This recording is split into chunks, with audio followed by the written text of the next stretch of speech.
I was at Yashabo Rico from RicoScores, and the Commanders just wrapped up day 2 of their Washington Commanders 2024 rookie mini camp. Of course, we're coming with not only observations of everything that we can take away from the practice, but I'm also showing y'all some clips as well. Shouts out to all of the media members that are uploading those clips. I'm in Atlanta, so of course I'm not the one recording these, so I'll definitely want to shout them out. But we have a lot to talk about, especially defensive tackle, second round pick defensive tackle Johnny Newton now apparently needs surgery on the other foot. And so that's crazy. Then, of course, we also have some Jaden Daniels throws, some really good throws. We're going to talk about the footwork drills that they're working on, the going through progressions that they're really trying to emphasize. And then we also have some clips of Ben Sinnott making a contested catch. We have Casimir Allen out there making a good catch as well. And then, of course, Dan Quinn, the very infamous shirt that he wore in this press conference. We're going to talk about all of that and more. But before we do, make sure you stiff arm that like button, stiff arm the subscription button, and stiff arm the bell next to that subscription button so you get notification each and every time I release an informative and opinionated video just like this one. Make sure you stay tuned for all of the updates. I'm keeping y'all updated on everything Commanders when it comes to practice. If we make any moves like signing free agents, if we make any more hires in the front office anywhere, coaching staff, whatever. So make sure you stay tuned. One-stop shop for everything Commanders. The final rookie that I have to do my breakdown on, that I'm still working on right now. Now I have to update it now that we have the injury situation that he's going through right now. But Johnny Newton is on the way. That will finish up the rookie class. And then I want to still do like a full draft review and grade, long 30 minutes to an hour long video. So stay tuned for that. Then we're going to start doing film sessions for all of the rookies and notable free agents that I've already done breakdowns for as well. So make sure you stay tuned for all of that. And without further ado, let's go ahead and get to this video, man. Let's get it. Adam.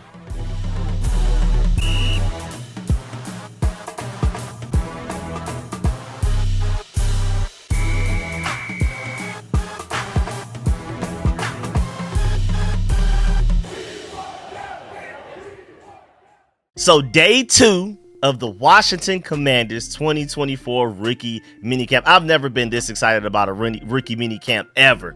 Because even like the RG3 season, I was excited, but I don't think it was this, because we have a new front office, we have a new owner, we have a new coaching staff. There's just so many reasons to be excited. And also, like I've already talked about in other videos, I'm not going to dive into it here right now, but Jaden Daniels is a better quarterback coming out of college than RG3, at the very least throwing wise, like actual quarterbacking, not just running around. Quarterbacking. But that's a whole nother video, a whole nother discussion. But first of all, I want to shout out again, like I said before the intro, all the media members that are going to these practices and allowing us to use this footage that they're uploading. So shouts out to y'all. Again, I'm in Atlanta, so y'all know it isn't me recording these clips and bringing them to y'all. So shouts out to them. And also, before we dive into everything, most importantly, shouts out to Graded VHS for the big time donation to the Cash App. And also shouts out to my boy Mr. Hicks for a big time donation to the Cash App as well. As always, man, if y'all donate while I'm not live streaming, I feel like the least I can do is shout y'all out in my upcoming video. And I'm sorry to Graded VHS for shouting you out so late. You donated a while ago. I completely missed it until I just checked today. So man, I really appreciate those big time. And let's go ahead and dive into the practice. I'm super excited. Well, first of all, as you're seeing on your screen right now, just to confirm again, it's 35 players participating in this Commanders 2024 rookie minicamp. As you can see on your screen, here are the players that are signed, and also a list of the tryout players as well, and it totals up to 35 guys. And Dan Quinn addressed the absence of offensive tackle Braden Daniels when he said the team got a look at offensive tackle Braden Daniels with the veterans earlier this offseason. He's not eligible for rookie minicamp, even though he missed his entire rookie season with being on IR. Again, he was on IR last year, and there's some type of technicality to where he isn't allowed to participate in rookie minicamp for whatever reason. And Dan Quinn said if not for that technicality, he would for sure be out there practicing this weekend with the rookies. So just there's that update as well. Now moving on. Now on to actual practice. They were able to practice outside on the normal field this time because it wasn't raining in Ashburn today. The bubble was cool, but I like it when they practice outside a little bit more, especially since they have more space when the veterans get there and things like that. And shouts out to John Com for this pan, per usual. This pan that you're seeing on the screen right now is provided by him. And now that I think about it, with Jaden Daniels being from the IE over there in California, then playing at Arizona and Louisiana in college, I wonder how he's going to hold up in that winter, man. I mean, he's going to be so over it once it gets cold. That's definitely going to be like an adjustment for him. I'm very sure. That weather that he's going to have to play in for a home game in the DMV in Maryland sometime in like December, that's probably going to be the most cold he's ever experienced in his life. So I'm really interested to see how that's going to work out for him. Now moving on, and boy, they had that big energy session again today. This is definitely Dan Quinn inspired, but it's also Jaden Daniels led, and I love it. I'm interested in seeing if this is like a rookie minicamp thing only, or if they'll actually keep this up even with the veterans once they join the youngins in practice. We got to see that. That's definitely something I'm gonna monitor when we have voluntary OTA workouts later on, like in a couple of, I think next week or something like that, right? Yeah, as a matter of fact, OTAs off-season workouts start May 14th and it goes through the 15th, then May 17th, then the 21st through the 22nd, then May 24th, then June 4th through the 5th, and June 7th. So we're gonna wrap up rookie minicamp the 12th, as in tomorrow, Sunday, and then we're right back at it after a day off. The veterans and everybody should be together for OTAs starting May 14th, which will be Tuesday. That's really interesting. I mean, we're really getting close to this whole thing really ramping up. I'm excited, man. But again, my point is this whole energy session thing that's going on where they're running around like madmen doing the drills, extra hype. I'm very curious to see if that's going to be something that they keep up even when the veterans join, or if this is just a rookie minicamp experience. But either way, I'm going to enjoy it as long as it lasts. If tomorrow, the final day of rookie minicamps, is the last time that we're going to get this, I will soak up as much of the energy as I possibly can. Then, of course, the fact that y'all can't hear it while y'all are watching it right now, but they were playing an Atlanta Classic in Nuck If You Buck when they did it this time today. And so that made me love it even more. They're going to go out there and play Nuck If You Buck. Why they going crazy like that? I'm in absolute love with it. Now moving on, let's go ahead and get to the quarterbacks. And I like the fact that they're making sure that both Jaden Daniels and Sam Hartman are getting plenty of work at the same time. Like in this first clip that you're seeing right now, where they are both making throws to receivers, running routes against air, of course, no defensive backs covering them, anything like that. They're just trying to develop chemistry with the younger guys, all of that type of stuff, but also getting back into throwing mode. Like when you really think about it, it's been months since these guys have really thrown a lot. I guess most recently their pro days over a month ago, and then before then, since like the college season, I guess Sam Hartman at least threw in the combine,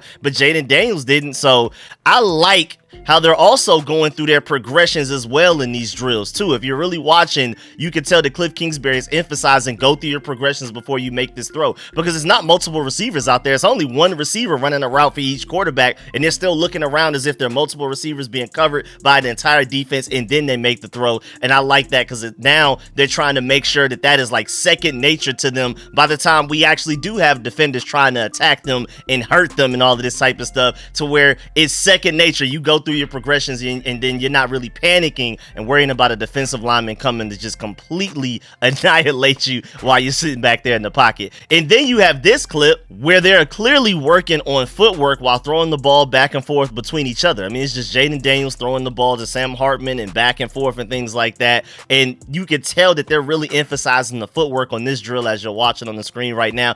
And the fact that they aren't even throwing it to receivers shows that the Commanders coaches really want them to start from like the very basics and really focus on getting the footwork down until it's second nature. I really do like that, man. Let's go ahead and get that all the way down. And then they continue to emphasize footwork, especially today. Like I've seen several clips from both days of practice of them really working on the footwork, but today it seemed like they did it a little bit more from the clips that I was able to see. I like the fact that they are attacking him also as well, trying to like strip the ball from him while he's doing some of these footwork drills as well. Like the very beginning of practice, just pure footwork, and that's it. And then as the day goes on, we not only ask you to hit a target after the footwork drills, but we're also trying to throw you off with random grabs from unexpected directions and things like that. So I'm glad that we're working on the very lowest of basics. And then shouts out to Jaden Daniels for hitting this target right where it was supposed to be hit. Now, granted, the target is pretty close, but it's still a good throw, and it speaks to his strengths. That's why some people compare Jaden Daniels to CJ Stroud coming out of the draft, because they both, coming out of the draft, college versions of themselves, had great mechanics, footwork, and accuracy. So it's no surprise that Jaden Daniels looks really good in these drills. And of course, I don't have footage of both Jaden Daniels and Sam Hartman going through these drills, but I would assume that Jaden Daniels does look better than Sam Hartman in these drills, because if anything, that's really what he's best at already coming out of the draft. And then continuing the trend of paying attention to even the smallest of details, Cliff Kingsbury is not playing about Jaden Daniels' screen game mechanics and accuracy at all, man. And then, of course, we wouldn't have a day of practice without Jaden Daniels also throwing a beautiful deep bomb like this one. I mean, right in the bucket, man. I mean, it's absolutely ridiculous how good his deep ball accuracy is. You see it on tape, but then to also see him go out there and show it in practice immediately within his second rookie minicamp practice, I think that's pretty phenomenal. And then not only can you not have a practice without Jaden Daniels throwing a nice deep bomb, but you also can have a practice without Jaden Daniels having some fun and dancing. And I'm loving the personality of our quarterback right now. Seems like a guy that I can definitely be out with, relate to, all of that type of stuff. So I'm really happy that we have this type of quarterback.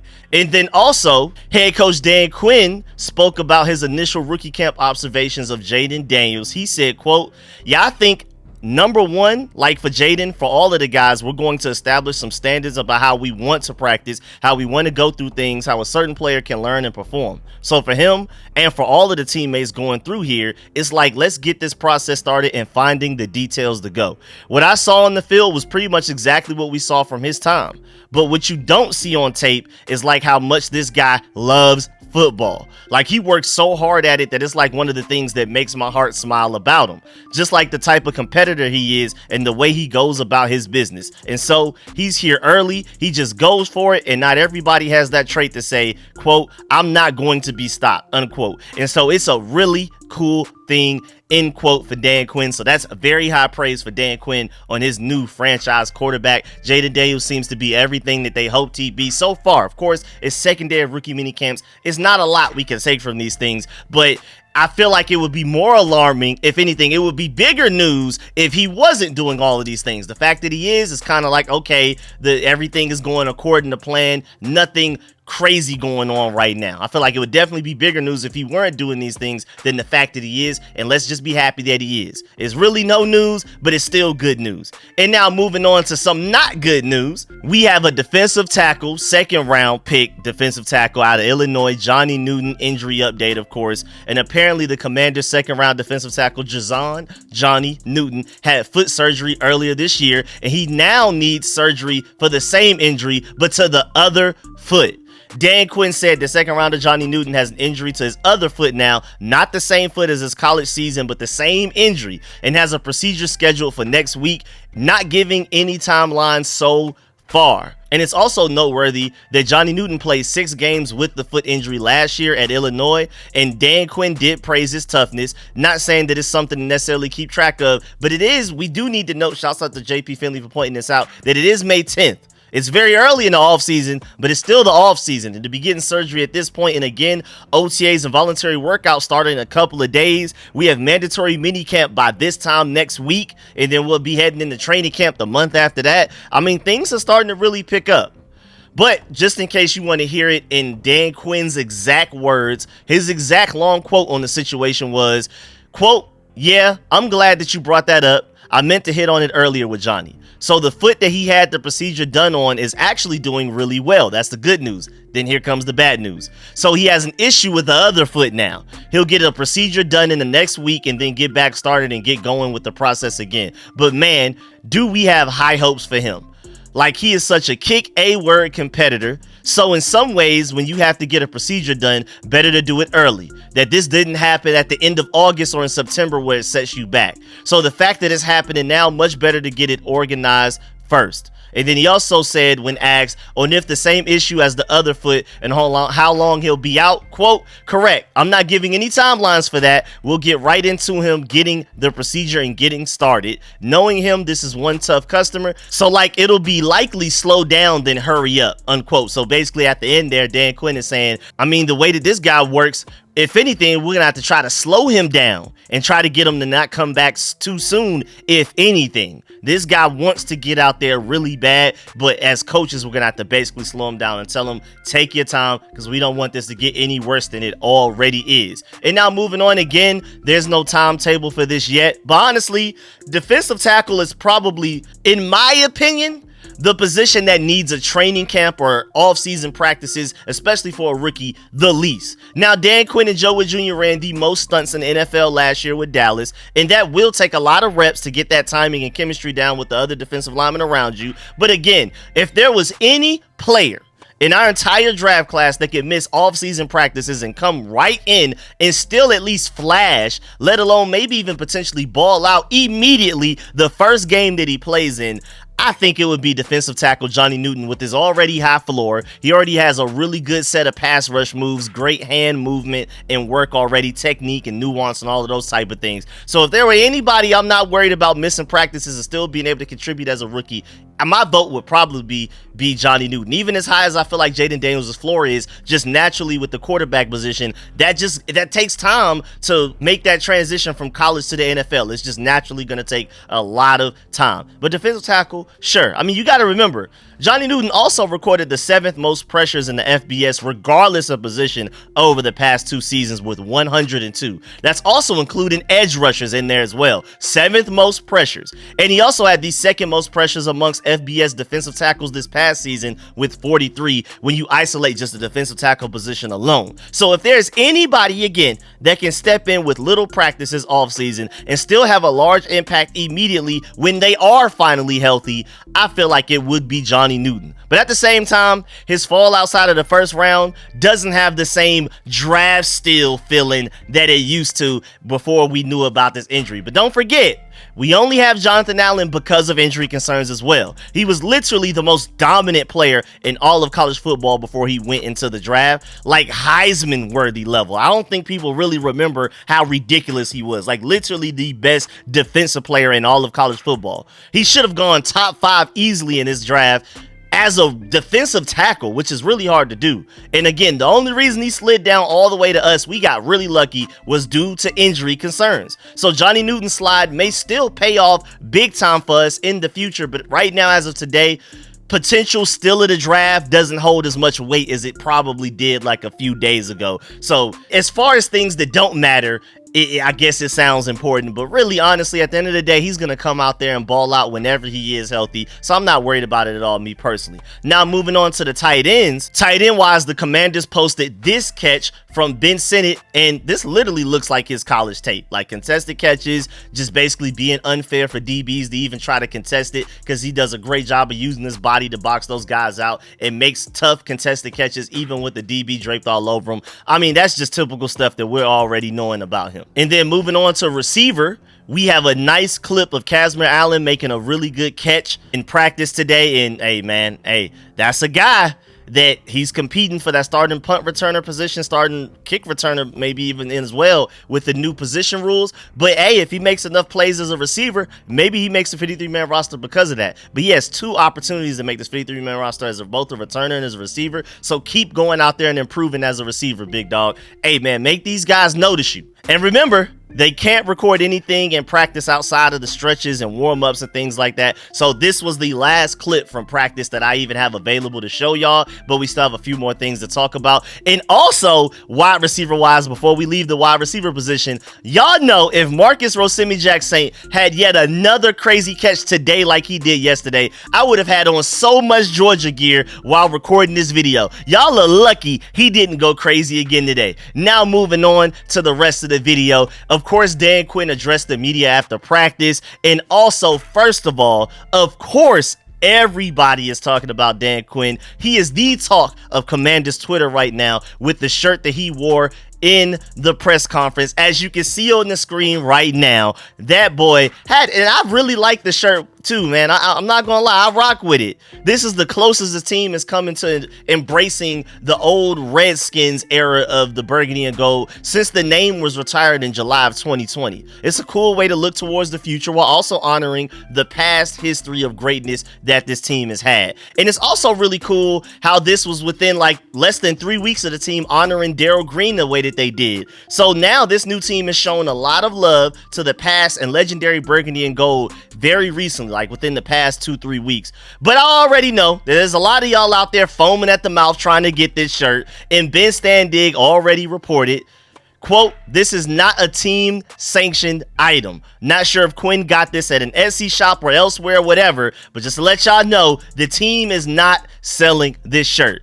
But that is a weird situation when you really think about it, because how often does a head coach wear an off the street or out of some random person's garage type of shirt? I mean, I guess you could technically call it bootleg, but I think it's too creative. I think it's a nice shirt to really call it bootleg. That sounds like a negative way to voice it, but I mean, like, again, this shirt wasn't made by the team, by the NFL officially or anything like that, especially in what is now only his 4th ever press conference for the new team that he's just joined. You would think that he hasn't run out of Commanders gear that he was given yet. So I thought this was definitely something he wore on purpose to maybe make a statement. I don't know. But one thing for sure, if the Commanders actually did decide to sell this, I'm pretty sure it would fly off the shelves immediately. And Resh Manuel brought up 2 good contrasting points on the situation. He said the shirt will welcome unneeded speculation. I agree there. But also, it's a smart way to boost overall merchandise sales by keeping the Commander's name and with the W while adding an element of the old brand, which may still hold on tightly. So I'm with Resh Manuel there. Of course, people are going to start to speculate about the name potentially being changed back and things like that. We might as well go ahead and get that out of our head. We're going to talk about that soon. But also, he brings up a great point that the Commanders probably should just go ahead and embrace that and sell that. Go ahead and start pumping those out. But now moving on, Al Galdi brings up a great point. He said on Twitter, "Never forget that Josh Harris, Mitchell Rales, and Magic Johnson at their press conference July 21st of 2023 all said the word Redskins countless times, like said it over and over again. So the Harris group has said that the name isn't coming back. They've let that be known, but that doesn't mean that the Harris group is against the name at all. They actually really like it. And of course, Josh Harris grew up in the DMV area, grew up a burgundy and gold fan, going to RFK games and things like that. So of course, he's a big fan of the name. They all support the old name, but of course, with how everything is going right now, with the way that the NFL and everybody feels about it, I'm not about to get into that. I'm not even about to set myself up like that, either side of the argument. But either way, just go ahead and know the name is not coming back for obvious reasons. But again, just want to re-emphasize the fact that Josh Harris, it definitely embraces the name like a lot of burgundy and gold fans out there still do to this day. And now, speaking of notable outfits, hey man, shouts out to Cliff Kingsbury, man, for that straw hat that he was wearing that you can see on your screen right now, man. It's pretty tough, man. I ain't gonna lie. I like it. It didn't look like my boy's Luffy straw hat or whatever, but it was still fine, man. I'm rocking with that straw hat that Cliff Kingsbury had at practice today. And I'm pretty sure it kept him pretty cool, so it makes a lot of sense. And then lastly, before we get up out of here, shouts out to my boy Lou Holder over there at Holder Sports for bringing up a great point. As you see on the screen right now, remember the quote that head coach Dan Quinn referenced during his introductory press conference, and now it's on the back of t-shirts at the Commanders rookie minicamp. And so the doing has begun. Shouts out to Lou Holder for pointing all of that out, for all of those comments. Great point. And also showing the shirt as well in that clip. But yeah, man, that boy Dan Quinn is not playing about his message, and I absolutely love it. Oh, and no, for real, lastly, I felt it was also cool that if you go watch the whole press conference, and there may be some other notable things that we could have discussed, but I only wanted to talk about the most important things. I felt like it was cool how Dan Quinn at a certain point in his press conference noticed that as like he was only answering questions from one side. They just kept bombarding him, and he politely stopped somebody in the middle of their question from that side, and then he like acknowledged and was like, let me look at the other side so we can get some of their questions as well, and then we can start to go back and forth and things like that. And I don't think a lot of people really noticed that, but that was really genuine. Like, he did not have to take time out of his press conference or even step up and interrupt the question that was already going on to do that. Like, that was just him being a real good, genuine person. Let's show some love to these media members over here as well. Let's try to go back and forth and make sure everybody everybody gets a question in, because I believe these press conferences are limited to a certain amount of time and questions. And, you know, just as a head coach, just being a good dude, basically, just like, yeah, man, let me make sure everybody gets at least a chance to ask at least one question rather than everybody from this side getting questions. You never know. Maybe at a certain point, if everybody noticed that he has a propensity to answering questions to this side of the national media where everybody's sitting, everybody's going to be fighting for that side. Maybe he just has this certain quirk to him to where he only answers questions, or he tends to answer questions from his left side. I'm just making stuff up here, but I'm pretty sure that if he kept consistently answering only questions from that side, those media reporters and national and beat writers and stuff would have started fighting over that side of seats right there. But that's just me being silly and just my imagination running wild. But yeah, man, that's the end of this video. Please get in the comment section. Let me know how you feel about everything discussed in this video. Please stiff arm that like button, stiff arm the subscription button, and stiff arm the bell next to that subscription button so you get notification each and every time I release an informative and opinionated video just like this one. Make sure you stay tuned for all of the content, man. Again, one-stop shop for everything Commanders. Of course, let me know in the comment section how you feel about all of my observations from this practice, and also how do you feel about the clips that you saw? How do you feel about Jaden Daniels? Or do you think it's time to hit the panic button on Johnny Newton? Let me know how you feel about everything going on in rookie minicamp so far. And of course, man, I really appreciate y'all. Make sure you do not leave this video without leaving a like and be on the lookout for my Johnny Newton full breakdown from his draft pick, like I already did with everybody else. Now I felt like I needed to delay it just a little bit so I can update y'all on his injury situation in that video as well. I'm kind of glad I didn't already come out with it yet, so now I get to talk about that and my breakdown of them. Stay tuned for that and a whole lot more video ideas and topics. Even when we don't have practice, I have so many ideas for Commanders content, so even when the Commanders aren't necessarily doing anything, I still have enough ideas and content to work and to put out at least a video or two every single day. So stay tuned. Even when things get dry, that little in between June 13th and when training camp finally happens in July, I got y'all covered with content every day. So stay tuned. I really appreciate y'all. I'm gonna catch y'all later, and of course I'm gonna keep y'all updated on everything that is going on leading all the way up to June 13th, where we have OTAs, mandatory mini camps, and everything in between. So make sure you stay tuned for all of that. I'm gonna catch y'all later. I'm out.